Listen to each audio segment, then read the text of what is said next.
Shalom. Puji Tuhan. Bagaimana kabarnya Bapak Ibu Saudara? Ya, mari sama-sama kita merenungkan firman Tuhan. Sudah siap untuk sama-sama merenungkan firman Tuhan? Katakan samping kiri kananmu, ayo fokus. Ya, puji Tuhan.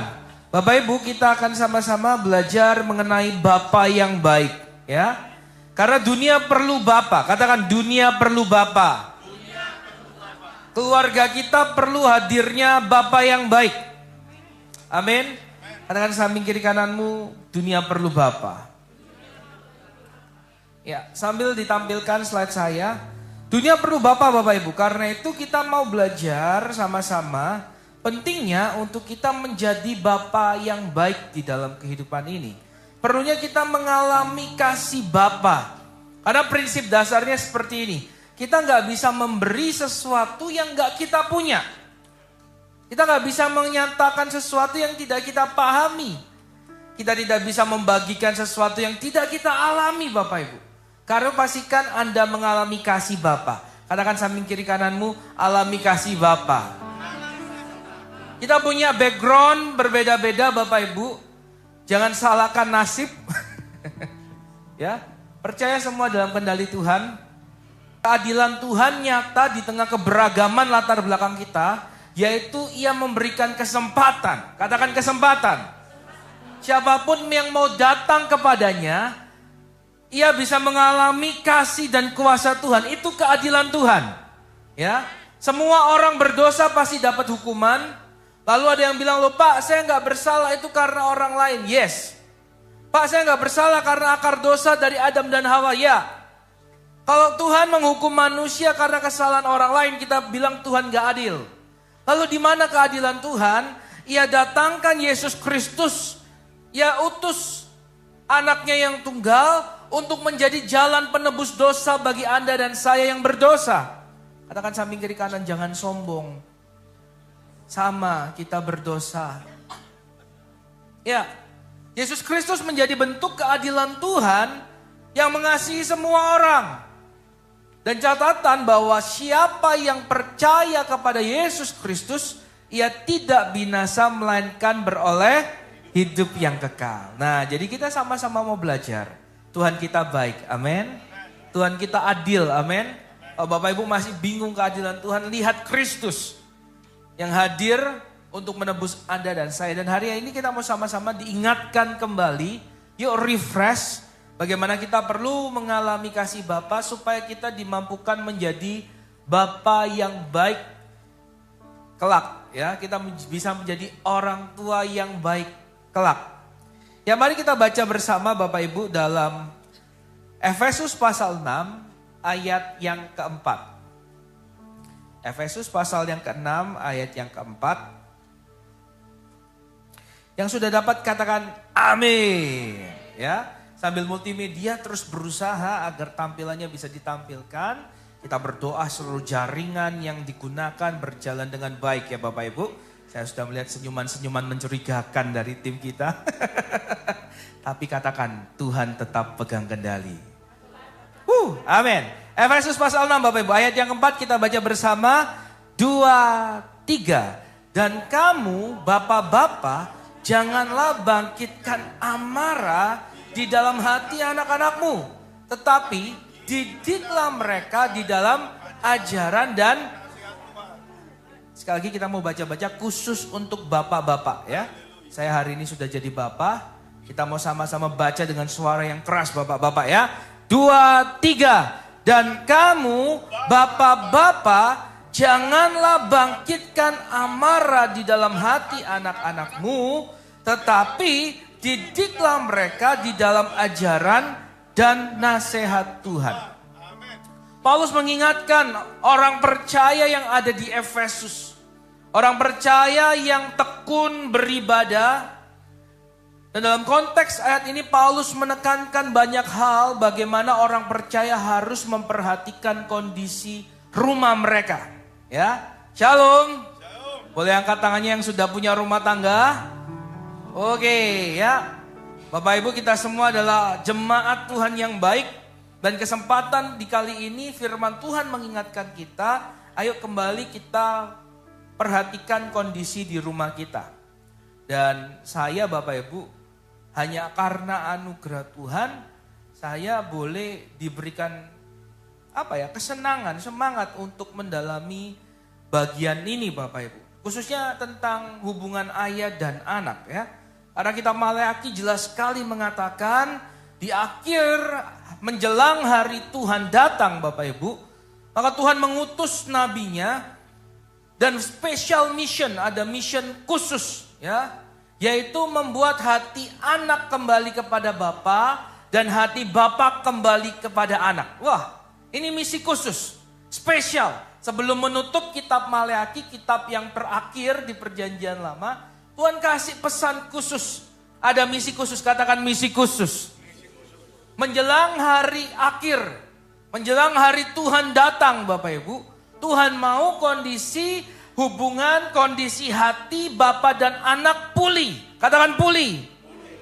Nah, karena apa? Di ayat berikutnya dikatakan, supaya aku tidak menghukum bumi.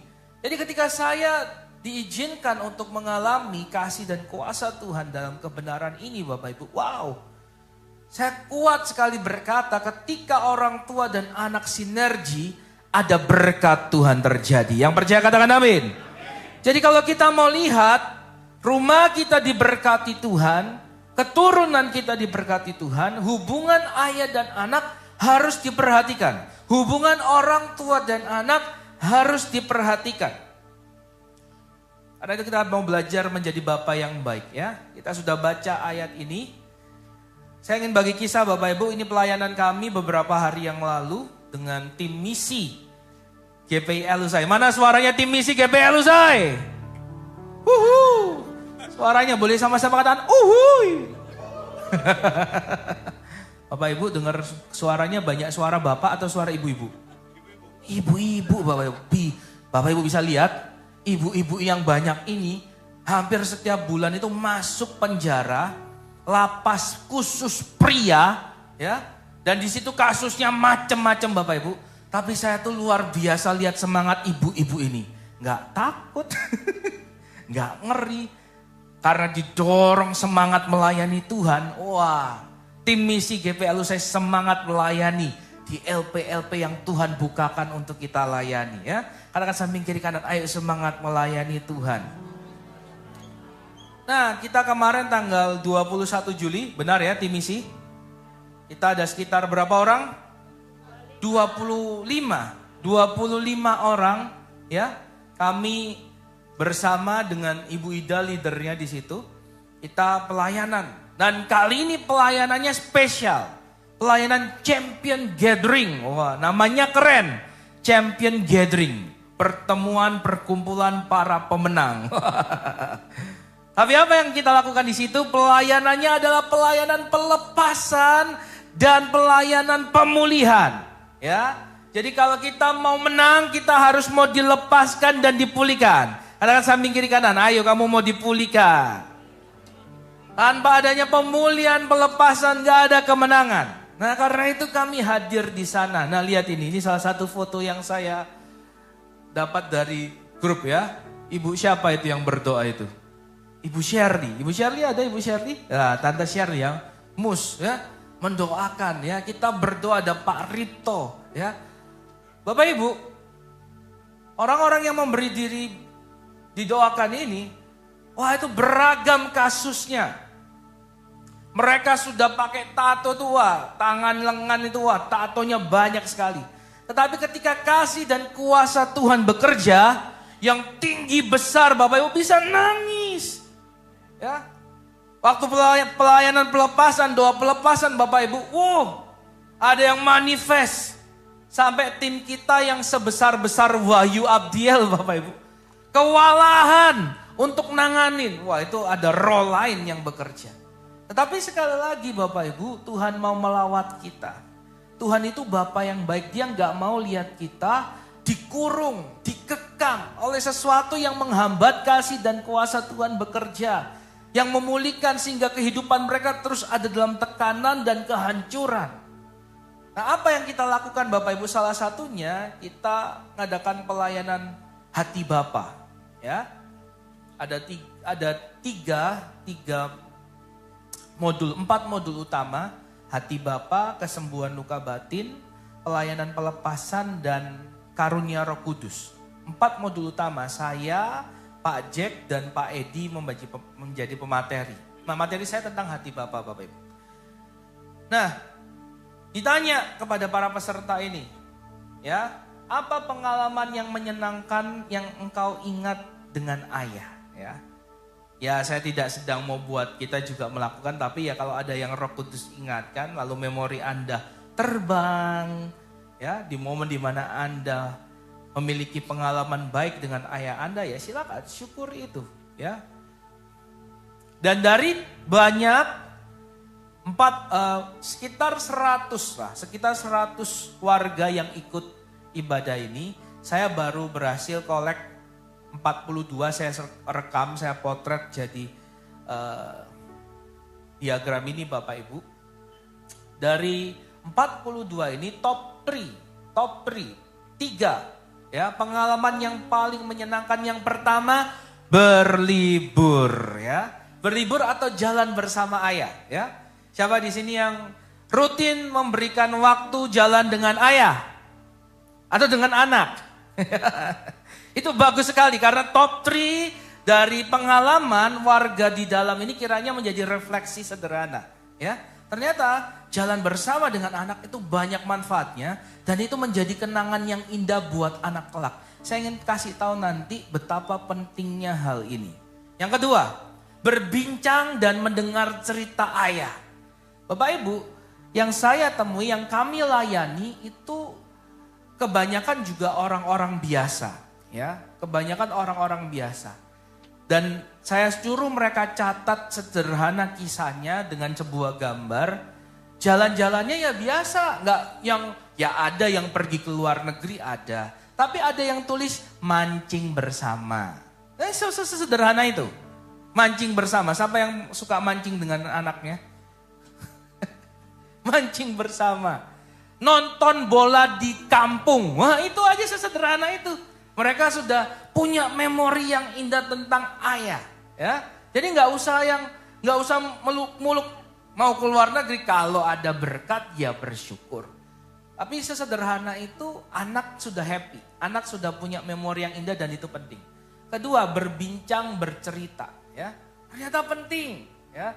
Saya sering sekali sampaikan bahwa saya senang banget dengar cerita gembala senior. Walaupun terkadang ceritanya tuh ya itu aja diulang terus. Tapi setiap kali dengar tuh senang sekali. Ya. Jadi Bapak Ibu lihat ini dan coba tangkap. Dan coba bayangkan kira-kira apa yang juga bisa saya lakukan dengan anak saya atau dengan orang tua saya hari-hari ini. Dan yang ketiga, wah ini penting banget. Beribadah. Sama-sama katakan, beribadah. Ya, saya senang sekali lihat data ini, menemukan ternyata momen ibadah itu juga momen berkesan. Jadi jangan ragu Bapak Ibu mengajarkan anak-anak kita sejak dini untuk berdoa, untuk komsel bareng, untuk ibadah bareng. Karena ternyata top 3 yang saya temukan di sini, beribadah menjadi salah satu kegiatan bersama yang memberikan, ya, memori yang indah buat anak. Saya belum lengkapi dengan usia dan daerah responden, tetapi kalau saya lihat kira-kira usia mereka 20 tahunan ke atas. Berikutnya, saya juga meminta mereka untuk menuliskan kisah yang paling pahit yang pernah mereka alami dari orang tua mereka, dari ayah mereka, ya. Dan ini Bapak Ibu, kiranya ini juga menjadi evaluasi. Koreksi, saya pribadi ketika saya lihat data ini, wah saya introspeksi diri juga Bapak Ibu, ya. Sama-sama katakan, ini waktunya kita introspeksi. Yang pertama, pengalaman yang paling pahit yang direkam oleh anak ternyata adalah ketika ia mengalami kekerasan. Wah, waktu saya baca Bapak Ibu, deskripsi mereka dalam tulisan sederhana, wah juga mengerikan. Ada yang dipukul, dari model dipukul tangan, dipukul dengan sapu lidi, dipukul dengan kursi, dipukul dengan keramik. Apa aja itu diingat oleh anak. Ya. Bahkan saya baca di situ ada yang sampai Bapak Ibu jarinya dipotong. Kita merinding Bapak Ibu. Kita yang dengar aja merinding. Gimana kita menyelami perasaan anak itu, ya. Ditendang.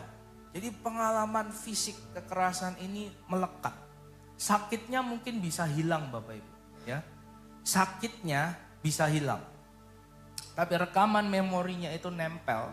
Sekali lagi saya melihat rata-rata warga kemarin itu 20 tahun ke atas. Bahkan kita kolek data dari opa-opa karena di sana ada yang sudah jadi opa Bapak Ibu. Ya, kita doakan pelayanan Medaeng, tim misi kemanapun Tuhan tempatkan menjadi sarana Tuhan memulihkan. Amin. Karena mereka perlu dipulihkan. Orang-orang perlu kasih dan kuasa Tuhan. Dan ini waktu Tuhan, waktu kami dengar Ibu Ida bilang, kita pelayanan CG.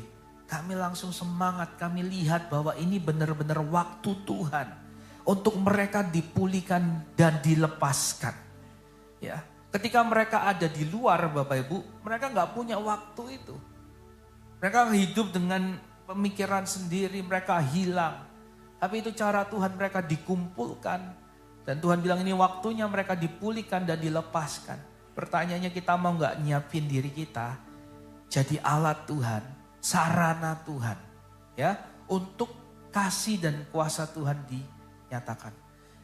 Kalau gak pernah dipulihkan, rekaman itu Bapak Ibu, luka itu ya akan terus tersimpan dan prinsipnya seperti ini. Orang yang terluka akan cenderung melukai diri sendiri dan orang lain.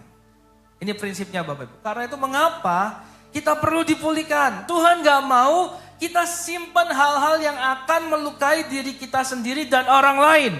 Dan masalahnya kerusakannya ini dari dalam. Luka fisiknya bisa hilang. Setelah berapa tahun mereka pun mungkin gak pernah sadar. Mereka pikir peristiwanya sudah berlalu. Aku tidak ungkit-ungkit. Kayaknya gak ada permasalahan lagi.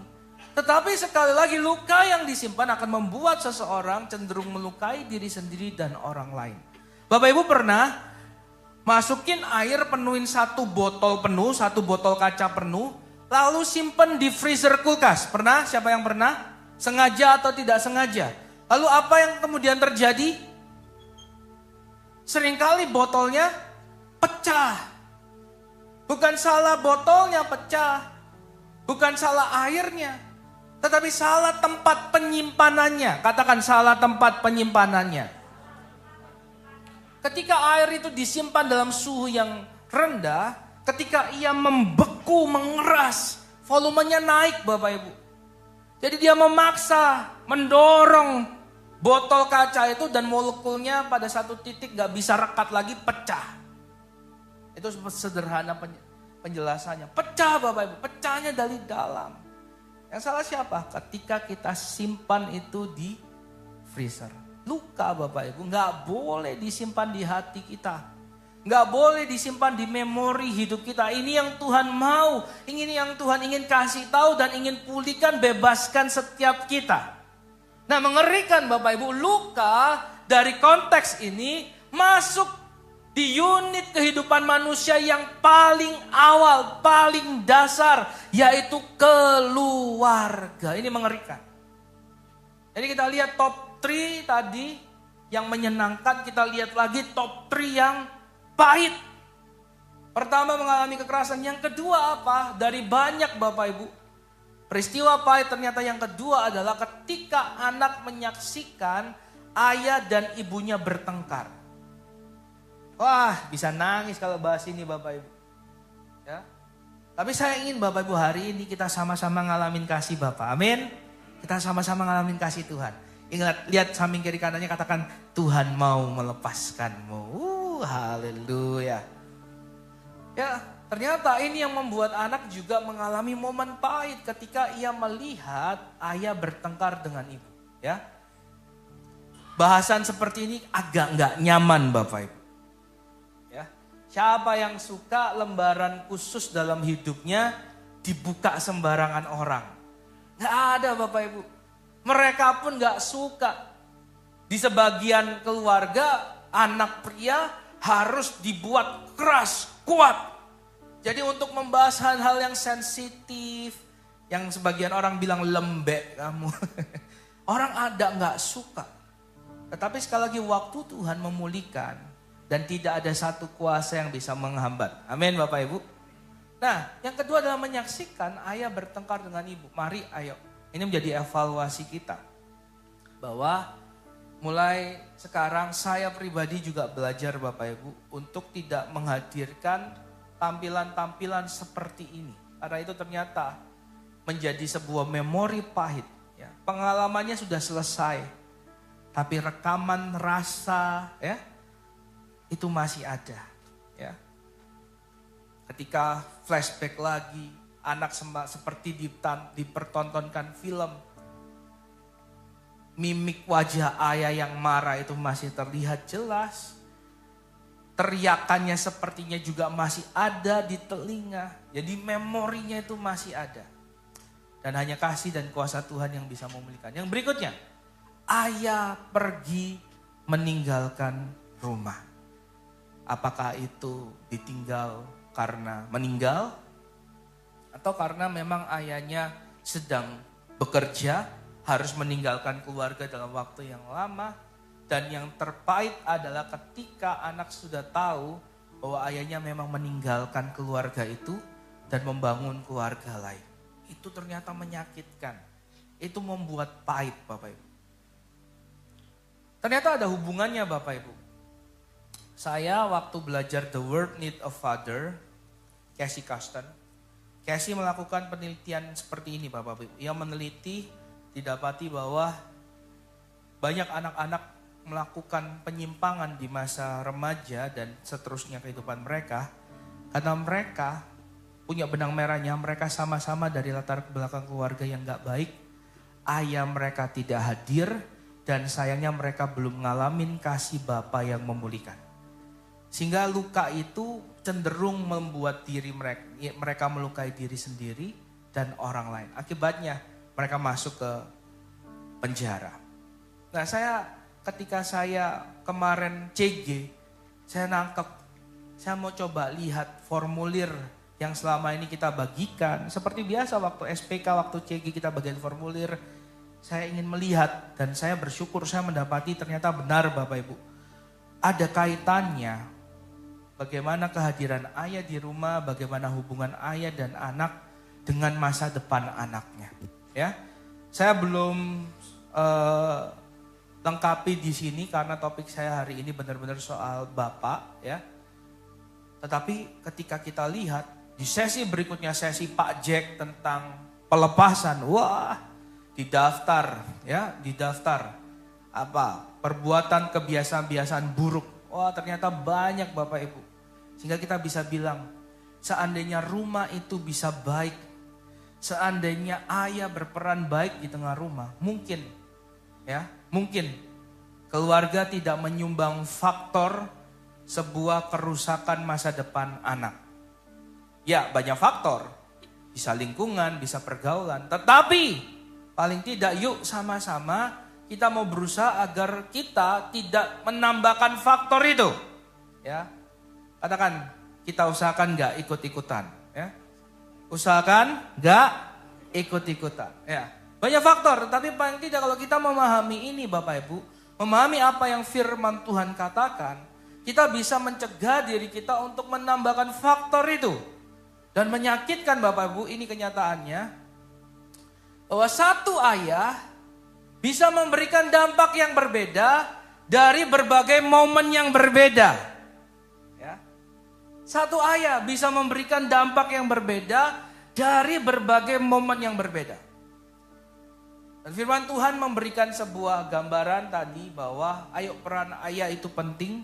Paulus di sini dengan urapan Roh Kudus mengingatkan kepada jemaat, mengingatkan kepada ayah, Anda dan saya sebagai orang tua, sebagai ayah, kita jangan sampai cenderung memberikan dampak yang negatif lebih banyak dari dampak positif kepada anak kita. Kata membangkitkan amarah dalam bahasa aslinya adalah exasperate. Katakan exasperate. Ya, apa itu? Ini bukan sekedar membuat anak jengkel. Ya, membuat anak gondok sama orang tua. Tetapi ini adalah amarah yang tidak terkendali, yang terpendam. Karena apa? Karena dipermalukan. Ya. Siapa sih ayah yang tidak marah ketika anaknya membuat kesalahan? Ya. Tetapi kalau sudah sampai level mempermalukan, nah kita harus hindari itu. Jangan sampai marah-marah dan memperlakukan. Itu maksudnya exasperate. Itu maksudnya nasihat Paulus. Ayah, jangan kamu marah dan sampai mempermalukan anakmu. Ya. Nah, saya tahu kita sudah paham dan sudah melakukan itu dengan baik. Hari ini kita hanya sedang disegarkan. Katakan disegarkan. Tapi kalau seperti saya ketika saya baca ini, ketika saya renungkan ini juga, firman Tuhan itu juga menegur saya introspeksi pribadi Bapak Ibu. Amin. Berikutnya, membuat pahit, bahkan dendam. Seperti tadi yang saya bilang, ya sampai anak itu nulis hal yang pahit yang ia alami dari ayah, jarinya dipotong. Itu kan sangat membekas Bapak Ibu. Tapi kita nggak pernah mengerti, ya. Terkadang hanya perkataan tajam itu membekas.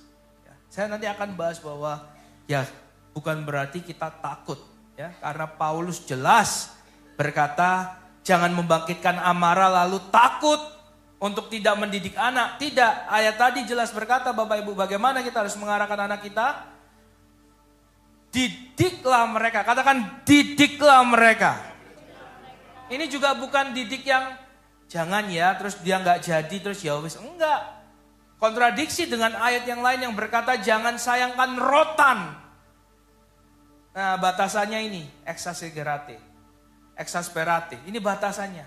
Kita bisa didik dengan keras, tetapi jangan sampai mempermalukan.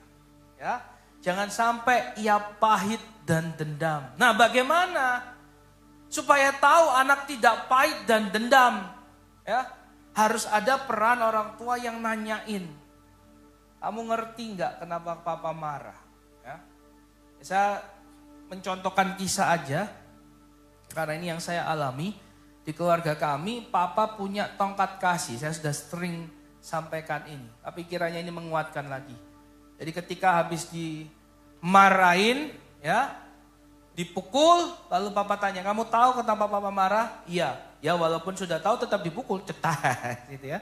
Tapi itu menjadi sebuah dialog yang baik. Karena dalam saya melihat cerita dari kisah-kisah pahit yang mereka sampaikan, ada satu tapi yang berkata seperti ini, saya nggak tahu maksud papa marah itu apa. Nah ternyata Bapak Ibu, ini yang perlu kita perhatikan. Saya tadi sampai di sini, satu ayat bisa buat dampak yang berbeda. Siapa kita papa yang gak marah mendidik anak? Kita bisa marah mendidik anak. Tapi setan ingin pakai itu, menanamkan benih yang jahat di hati anak kita. Sehingga kita perlu punya pandangan seperti ini menurut saya. Pandangannya apa? Papa harus berjuang. Karena yang sedang dipertaruhkan adalah masa depan anak. Jangan sampai mereka salah paham. Jangan sampai mereka ditipu iblis. Dalam sebuah momen akhirnya sakit hati dan dendam bersarang di hati mereka. Ketika anak sudah sakit hati dan dendam, ia sudah tidak hormat sama orang tua, setan menang. Kenapa? Janji tentang berkat hormat orang tua tidak akan dinikmati oleh anak-anak kita. Karena itu jangan sampai membuat mereka pahit dan dendam. Exasperate, marah seperti apa yang tidak boleh terjadi di hati anak. Mereka merasa disepelekan. Sampai terus amarah itu disimpan. Bapak Ibu ketika saya sampaikan hal ini, saya sederhana ngomong sama mereka.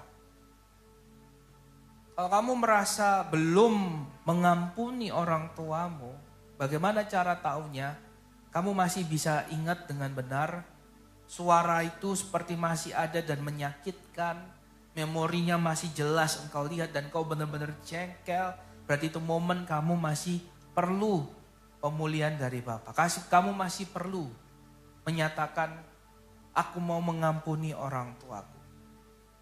Dan sebelum altar call Bapak Ibu, saya sampaikan siapa yang dalam mengisi pengalaman pahit itu berat menuliskannya. Ya, ada satu tangan terangkat, lembarannya masih kosong katanya. Terus saya tanya, kenapa kamu sulit nulis? Karena terlalu banyak pengalaman pahit yang dirasakan. Sekali lagi Bapak Ibu, kalau itu tidak dibebaskan, kasihan. Saya sudah lihat mereka tuh, waduh, masa depannya bagaimana. Anak yang ngomong tadi juga masih muda dan bersyukur waktu Tuhan untuk memulihkan. Dan kita doakan Bapak Ibu, warga-warga yang dilayani oleh siapapun yang melayani di Medaeng Bapak Ibu, mereka bisa benar-benar mengalami perubahan ya. Dukung Bapak Ibu tim ini di dalam doa. Satu ayah, dampak yang berbeda dari berbagai momen bersama. Mari Bapak Ibu, kita mau benar-benar coba lihat apa momen-momen bersama yang kita habiskan bersama anak. Kiranya lebih cenderung yang ini, yang memberikan memori yang menyenangkan. Karena itu dipakai setan untuk nanti masa depan anak-anak kita hancur Bapak Ibu. Kalau kita terlalu banyak di memori yang ini ya, hancur, masa depan anak hancur. Paling enggak angket sederhana ini Bapak Ibu bisa memberikan kita refleksi. Ya, penting Tuhan memberikan peran yang penting bagi orang tua, bagi ayah untuk benar-benar bisa memberikan hal-hal yang baik.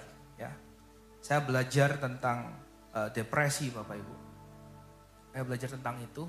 Ternyata menarik, ada satu faktor mengapa orang itu bisa ngalamin depresi dan cenderung mengalami gangguan jiwa. Pertama Bapak Ibu, faktor keluarga yang tidak pernah bahagia.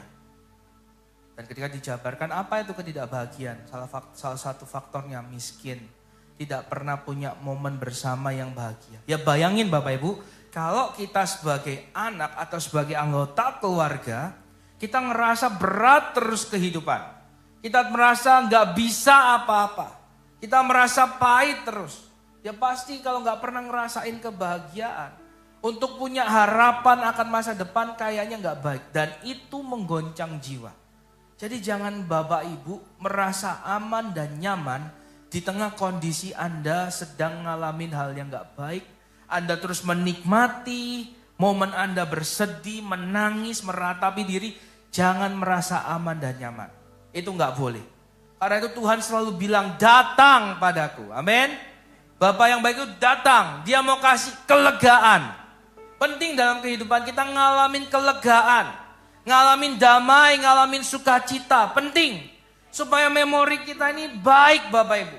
Dan itu akan mempengaruhi bagaimana masa depan kita dan anak-anak kita nanti. Karena sekali lagi kita perlu ngalamin kasih Bapak. Katakan ke samping kiri kanan. Kamu perlu alami kasih Bapa.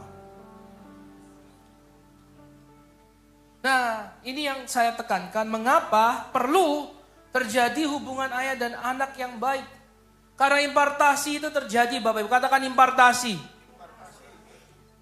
Ketika saya melihat catatan kemarin, pengalaman pahit yang dilihat, katakanlah kekerasan di tengah rumah tangga, itu berdampak besar di masa depan anak. Dari banyak anak-anak yang mengalami luka batin oleh karena bapak, yang mengalami kekerasan karena bapak di tengah rumah tangganya, ke depan mereka terjebak menjadi orang yang pemarah, mereka centang itu. Menjadi orang yang gampang curiga, mereka centang itu. Menjadi orang yang suka bertengkar, mereka centang itu Bapak Ibu. Kekerasan mereka centang.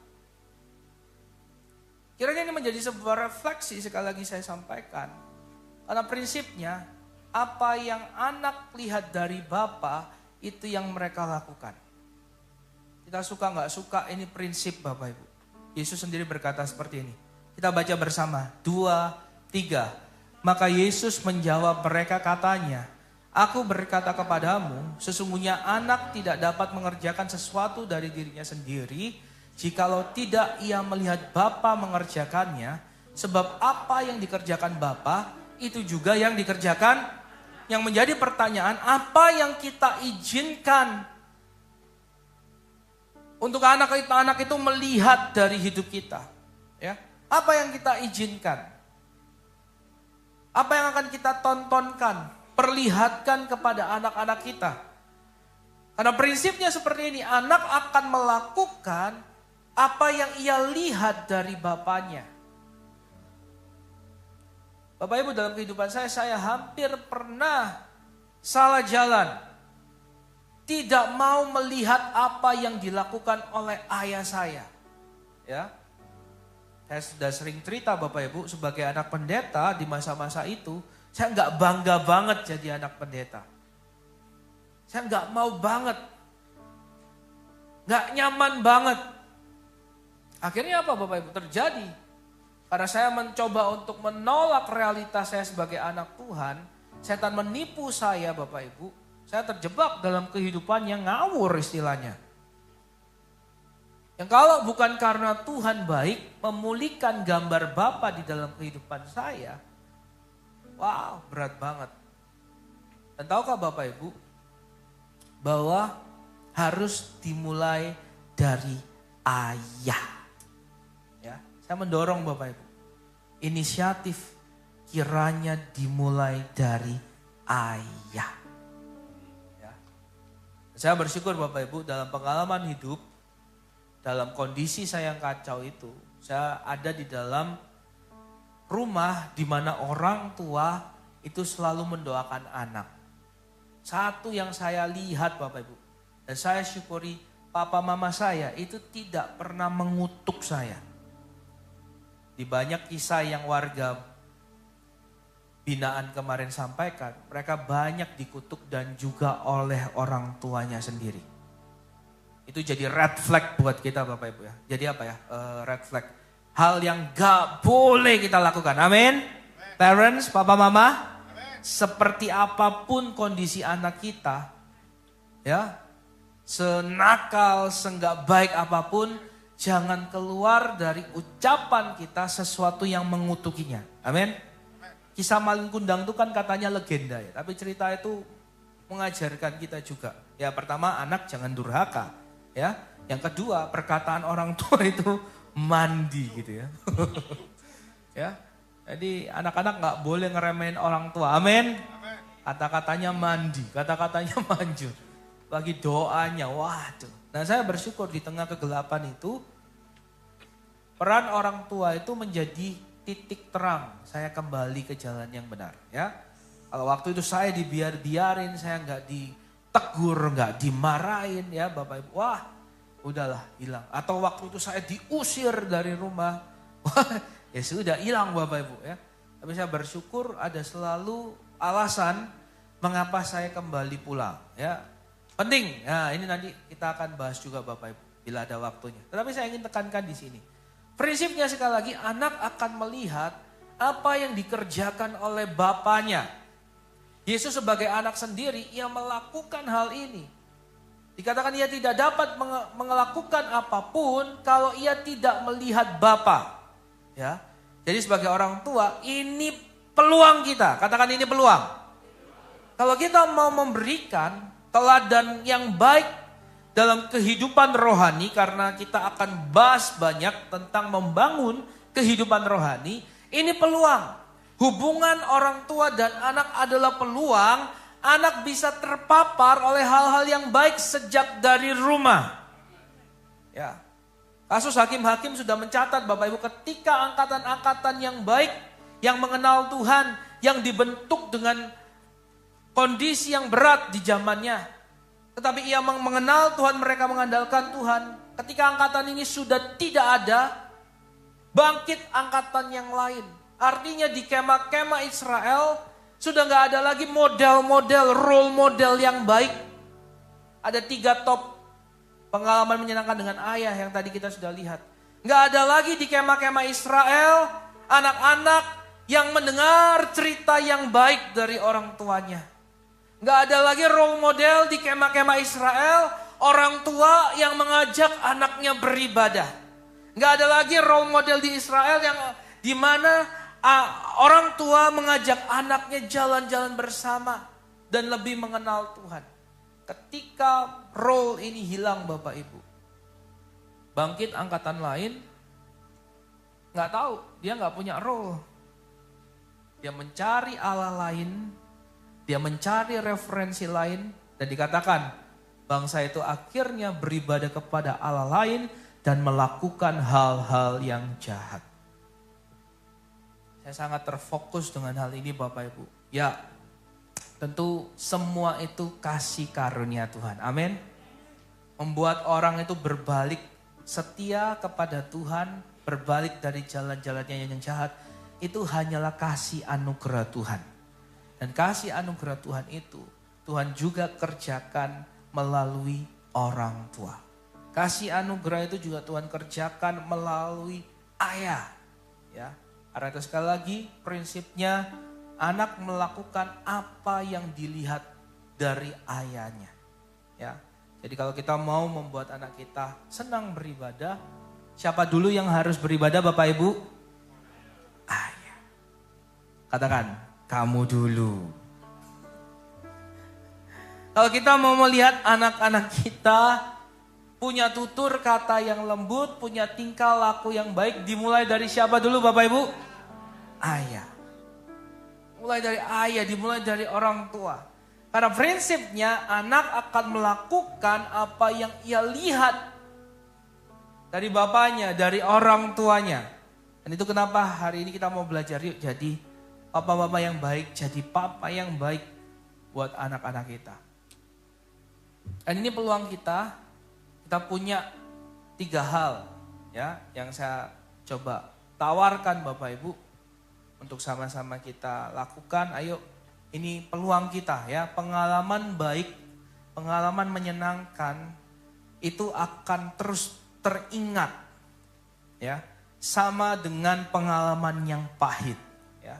Dan karena itu mari gunakan pintu pengalaman-pengalaman yang menyenangkan ini jadi cara kita juga menanamkan nilai-nilai kebenaran kepada anak-anak kita. Kitab Ulangan berkata, perkatakan firman ini kepada anak-anakmu ketika engkau jalan, duduk bersama, makan bersama, berbaring, terus diperkatakan. Ya, saya sudah sempat sampaikan hal ini, tapi data hari ini kiranya merefresh kita kembali. Ayo pakai di setiap momen kebersamaan kita dengan anak, ya, apakah itu berlibur, jalan-jalan bersama, berbincang, bercerita, beribadah. Jadi momen kita bisa nanamkan nilai-nilai. Ya, banyak Bapak Ibu saya belajar dari kehidupan gembala senior, bukan di kelas. Lalu Papa ambil penggaris, lalu Papa ngomong tek, anak-anak Papa. Kalian jangan bikin malu Papa. 1, 2. Ini yang harus jarang Bapak Ibu. Kebanyakan saya banyak belajar nilai kehidupan ketika Papa bercerita.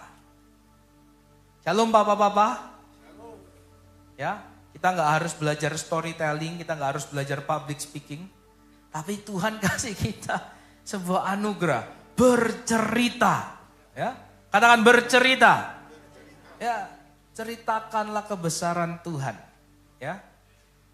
Menyedihkan yang tadi saya bilang, bangsa Israel ini ketika di zaman hakim-hakim, yang angkatan-angkatan seniornya, Yosua, angkatan-angkatan yang ikut perang, ya, angkatan-angkatan yang kenal kedahsyatan Tuhan, lihat 10 tulah di Mesir, mereka berjuang, mereka dibentuk Tuhan dalam masa sukar, mereka jadi orang-orang yang kuat. Tapi masa mereka di Kanaan gak lama. Mereka dipanggil Tuhan semua. Bangkit angkatan-angkatan lain. Angkatan lain ini mereka menerima janji Tuhan. Tapi yang menyedihkan, mereka gak kenal dengan sang pemberi janji itu. Mereka menikmati tanah perjanjian. Tapi mereka gak tahu siapa yang mengadakan perjanjian itu. Mereka cari referensi lain, mereka beribadah kepada Allah lain, mereka berbuat jahat. Maka ada paradoks dalam kehidupan Bapak Ibu. Ketika kita melihat sejarah dikatakan masa yang sukar akan membentuk orang yang kuat. Orang yang kuat akan membentuk masa yang nyaman. Masa yang nyaman akan membentuk orang yang lemah. Dan orang yang lemah akan melahirkan masa sukar. Mutur terus. Tapi saya katakan Bapak Ibu, seandainya ada peran orang tua yang baik, yang terus mengingatkan dalam kondisi apapun, kita harus tetap mengandalkan Tuhan. Di kondisi sukar atau nyaman, kita gak akan menjadi orang yang lemah. Amin. Karena itu peran orang tua penting sekali. Mari kita gunakan 3 pintu ini. Jalan bersama, berbincang, bercerita, beribadah. Jadi momen kita nanamkan nilai. Ya, jangan kecil hati, jangan merasa terlambat Bapak Ibu. Karena Tuhan yang memberikan kita kuasa untuk melakukannya adalah Tuhan yang benar-benar peduli generasi. Amin. Saya teramat yakin, teramat percaya. Tuhan yang kita sembah adalah Tuhan yang peduli akan generasi. Tuhan yang sejak Anda mau menentukan siapa yang menjadi pasanganmu, Tuhan peduli. Tuhan peduli. Karena dia mau ada keturunan ilahi, katakan keturunan ilahi. Yang lahir. Di mana dari generasi kita nama Tuhan yang besar itu terus disaksikan. Dari kehidupan anak-anak cucu kita terus memuliakan, terus membesarkan nama Tuhan yang kita sembah. Karena itu Tuhan peduli generasi. Hari ini apapun tantangan permasalahan kita di tengah keluarga kita. Udah musim sekolah, tahun ajaran baru. Biasanya banyak orang tua mikir bagaimana uang pendaftaran. Bagaimana biayain sekolahnya. Kok ya kebetulan kakaknya naik kelas, anaknya juga, adiknya juga, adiknya lagi. Biaya pendidikan makin tinggi. Ya. Belum lagi uang prakarya, uang buku, uang jajan. Wow, haleluya. Tapi kalau kita yakin kita punya Tuhan yang peduli akan generasi, Dia nggak biarkan Bapak Ibu. Kalau kita mau sepakat dengan Tuhan, tahu mengapa Tuhan jadikan saya orang tua, mengapa Tuhan jadikan saya ayah, ibu, dan kita sepakat. Dan kita mau pakai momen-momen itu terus seperti yang Tuhan mau, menanamkan nilai. Maka kita akan melihat anak, cucu, keturunan orang benar, perkasa di bumi yang percaya, katakan amin. Dan saya mendengar banyak kesaksian Bapak Ibu, banyak rumah tangga anak Tuhan yang sederhana sekali. Apakah ibunya janda, ditinggal oleh suami dengan banyak anak. Pekerjaannya hanya sederhana, tapi dengan ketaatannya kepada Tuhan. Dia terus nanamkan nilai-nilai yang baik kepada anak-anaknya. Maka anak-anaknya jadi. Saya juga melihat orang-orang yang sukses dalam hidupnya. Tapi dia tidak lupa Tuhan dan dia terus berkatakan kepada anak-anaknya. Dan karena itu mereka mengenal Tuhan, mereka setia kepada Tuhan, mereka pun diberkati oleh Tuhan. Jadi bukan karena kondisi baik atau kurang baik, tetapi yang terpenting bagaimana kita bisa mengarahkan terus kepada Tuhan. Amin Bapak Ibu. Jadi jangan terlena dengan kondisi baik, jangan juga terlalu berkecil hati dan terjebak dalam kesedihan ketika kita dalam kondisi yang tidak baik. Percaya Tuhan itu peduli. Amin. Katakan aku punya Tuhan yang peduli. Ya. Saya undang tim responsif maju ke depan. Daud sudah menyelesaikan masa hidupnya.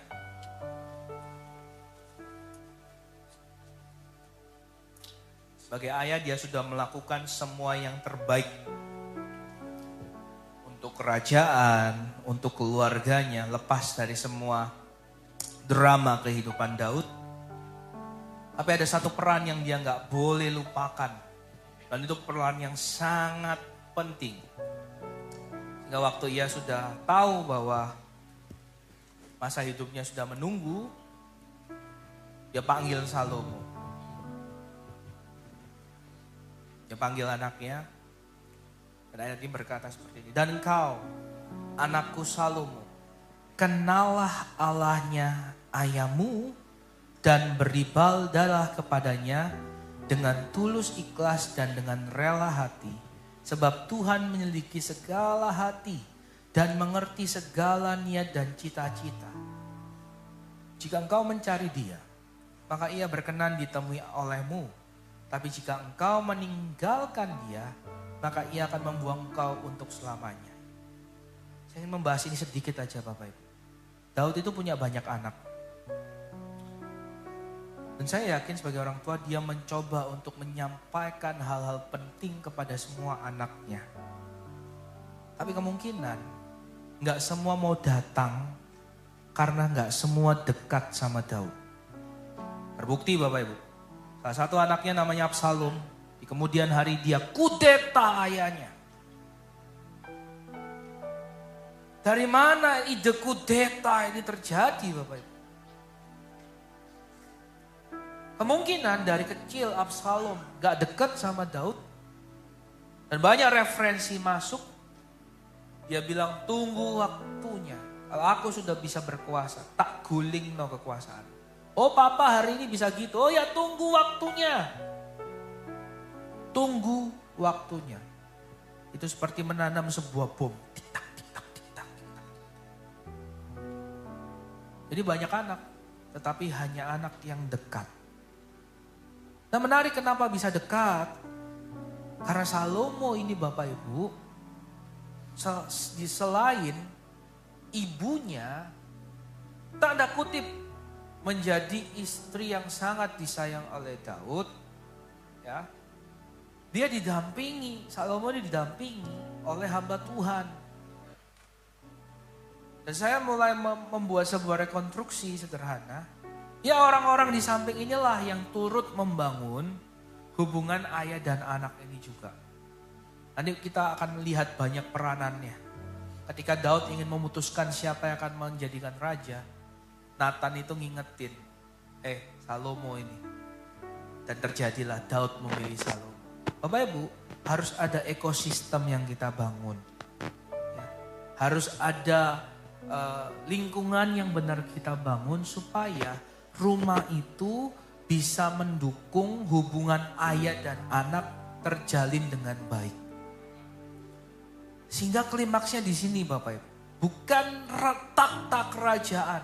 Takhta kerajaan itu cuma legalitas dan itu hanya sifat dunia. Yang terpenting klimaksnya adalah Daud bisa ngomong gini sama Salomo. Kenali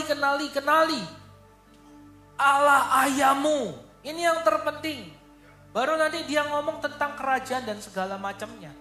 Tapi yang terpenting di sini, anakku Salomo, kenali Allahnya ayahmu.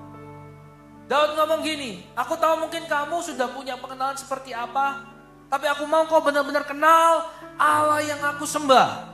Supaya ini jadi Allah kita. Karena tanpa Allah ini, takhta ini gak ada. Jangan seperti bangsa orang Israel di zaman hakim-hakim. Angkatan lain yang bangkit. Menyerahkan sebuah peralihan. Mereka menikmati perjanjian tetapi mereka gak ngerti siapa yang memberikan janji. Dan itu petaka. Daud ngomong, yang terpenting kamu kenal Allah ayahmu. Kenali Allahku. Karena semua ini ada karena Dia. Ini penting Bapak Ibu. Ini penting sekali. Apapun yang kau capai dalam kehidupanmu, kehidupan kita, itu semua karena Tuhan. Dan anak kita perlu belajar mengenal Tuhan yang membawa kita sampai hari ini sebagaimana kita ada, supaya kekuatan dari Tuhan sumber itu terus ada. Dia terus terhubung kepada sumber, bukan kepada produknya Bapak Ibu. Produk akan habis. Ada oven di sini? Oh enggak ada ya? Saya mau, kogyoksan, ada kogyoksan ya. Energi itu enggak bisa, gimana kok ya? Dia pasti habis kok ya. Misalnya dia gerak, ada bola yang gerak gitu kok. Pada satu titik dia akan berhenti ya Pak. Karena adanya hambatan, energinya berubah jadi bentuk lain. pada satu titik dia akan berhenti. Dia harus bergerak lagi. Dia kalau mau bergerak lagi, harus dikasih lagi sesuatu yang membuat dia bisa bergerak. Nanti mungkin tak les lagi sama Kyosan. Ya. Ilmu pengetahuan itu membuat kita bisa belajar tentang Tuhan, Bapak Ibu. Dari sini saya mau kasih tahu, ya.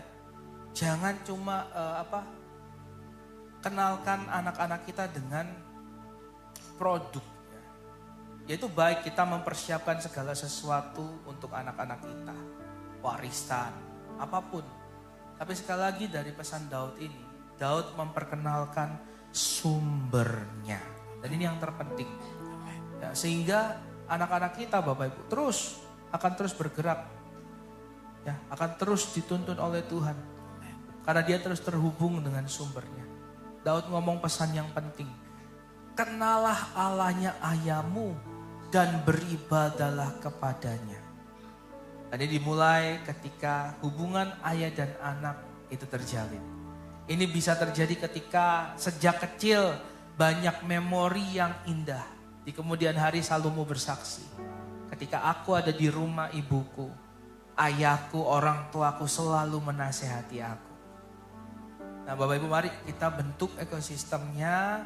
Kita jadikan rumah kita benar-benar tempat di mana anak bisa mengenal Tuhan yang kita sembah. Sehingga Allah, anak, dan Allah kita adalah Allah yang sama. Dari Tuhan Allah ayahmu menjadi Tuhan kita. Dimulai dari rumah. Mari kita datang kepada Tuhan.